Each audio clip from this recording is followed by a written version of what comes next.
Do you notice that they have the same amount of ink on them? Do you notice that they're made out of the same virtually worthless stuff? It's paper. Did you get it? It's paper. When we create money, we have created an instrument of value that has no value of its own. And it's just as expensive or inexpensive to print the 20 as it is to print the 1. I'm here to prove to you that bankers, especially in the Federal Reserve System, make multiplied trillions of dollars and never create one thing of value. Are you with me? You want to learn this or not? Are you sure? An automaker might make 1 or 2% profit. A builder might make 10% profit. But the printers of money have no limit to the amount of money they can create and the wealth that they can create for themselves. Money's the bloodline of a civilized society. It's the instrument by which a product is sold or bought. Reduce the supply of money below the necessary levels to sustain trade.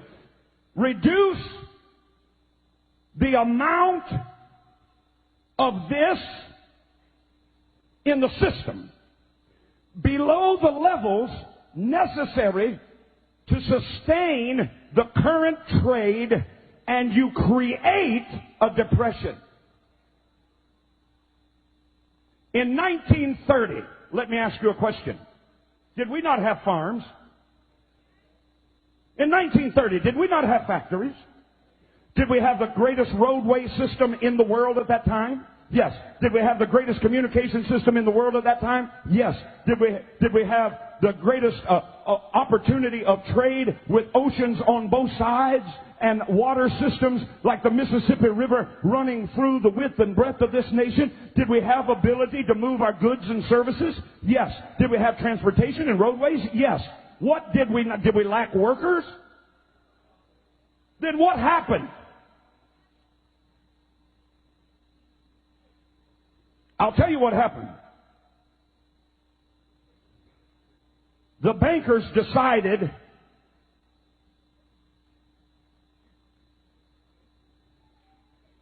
no more money for you. They got out of the stock market. I can give you the family names. They got out of the stock market the year before. Do you know all the money that was lost in the stock market as people began to sell their stocks one after the other, after the other, after the other, and stocks that were valued at $10,000 were selling for 15 cents? And then they had to make a run on the bank because the banks, the stock market had said, oh, I'll tell you what you can do. You can borrow on margin. In other words, you can buy, the economy's really good here in the late 20s. Here's what you can do. You can borrow on margin for stocks. You can buy a stock at $100 worth of stock. You can buy it for $10, and we'll lend you the other money to buy the stock, and the stock is skyrocketing, so you stand to make a great profit. What they didn't tell the American people, and what you still don't know today, is that when they did that, they also put into that legislation that they would have a 24-hour recall. In other words, however much stock you bought, it would make a lot of money, but they could call that stock in, and you would be required not only to pay for the stock, but to pay for what you borrowed at interest from them. In other words, now you got to pay the $100 that they loaned you, but they're the ones that are calling it in. So when they called it in, you didn't have the money to pay for it, so you ran to the bank. But the bank only keeps 20% money on hand. They loan the rest of it out, so only 20% of the people could get any of their money out of the bank. So the banks collapsed, the stock market collapsed, all at the whim of the bankers who decided they wanted to make the money. Watch me. Watch me.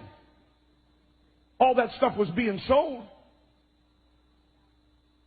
$100,000 farms were selling for $3,000. Who do you think bought them?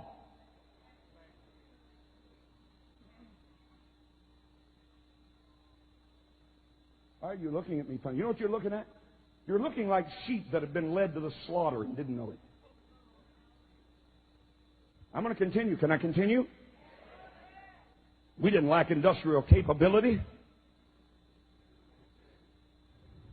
If you don't believe me, I just told you what started the Great Depression. Let me tell you what ended it.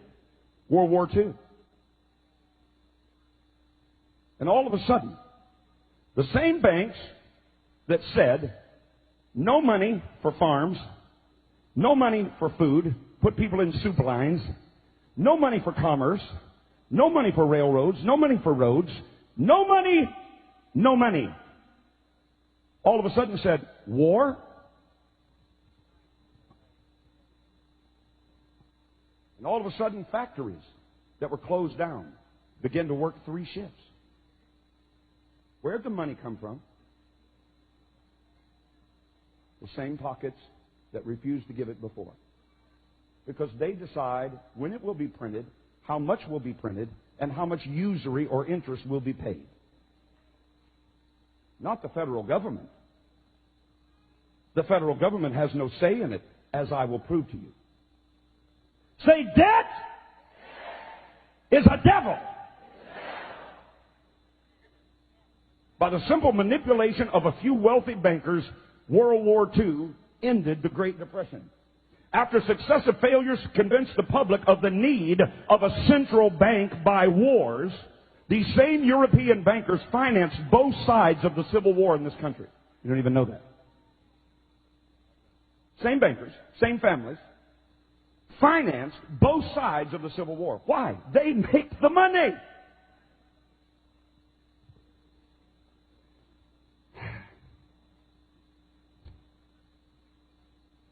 After they couldn't get the American people to swallow the lie of a central bank by creating war, they decided they would artificially create, listen to me, recessions, depressions, inflations, and panics.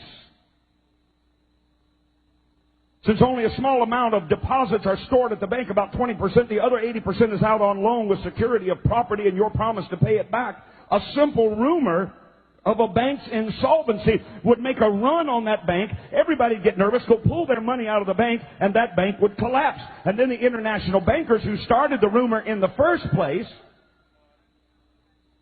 would look like prophets. P-R-O-P-H-E-T-S, prophet.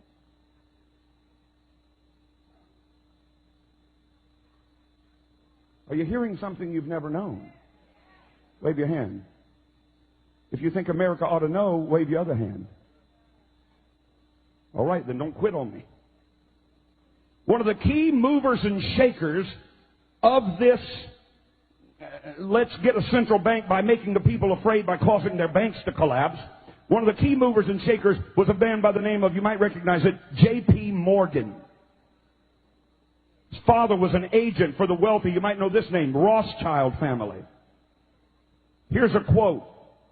The Federal Reserve. In 1869, J.P. Morgan went to London and reached an agreement for a company known as the Northern Securities that was intended to act as the international bank, as the agent for the Rothschild Company in the United States. The first major panic created by the international bankers occurred in 1893 when local bankers from around the nation were told to call in all their loans. Told by who? By these wealthy bankers. Senator Robert Owen testified before a congressional committee that the